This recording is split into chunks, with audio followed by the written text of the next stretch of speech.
In the days after D-Day there was a shortage, not of ammunition or supplies, but of beer.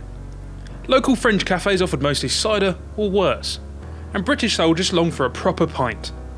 Official beer deliveries wouldn't arrive until mid-July, and even then, rations were limited to 1 pint per man per week. Determined to boost morale, enterprising pilots came up with a daring solution: flying beer directly to the front lines in their fighter planes. These aircraft earned the nickname Flying Pubs.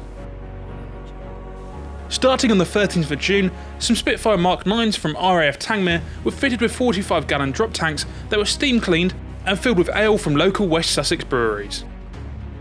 Flight Lieutenant Lloyd Berryman of 412 Squadron flew one such mission to an under-constructed airstrip days after D-Day. Despite the danger of nearby German snipers, the beer was successfully delivered. A few days later, another Spitfire dropped off a beer-filled tank over Barsonville, though troops noted it still tasted faintly of fuel. As demand grew, RAF Typhoons from 123 Wing, operating near Bayeux, began flying larger 90-gallon tanks loaded with beer from Shoreham. Group Captain Desmond Scott, commander of 123 Wing, admitted the beer sometimes had a metallic taste, but was well chilled by the high-altitude flights. However, friendly fire posed real risks.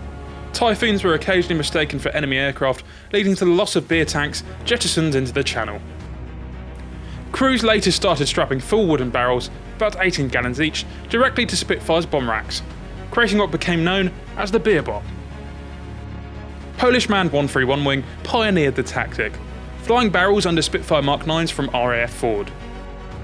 Though unofficial, these improvised beer deliveries earned reluctant approval from the Air Ministry, and by November 1944, official policy allocated 5% of national beer production for troops overseas, with French breweries in liberated areas taking over much of the supply.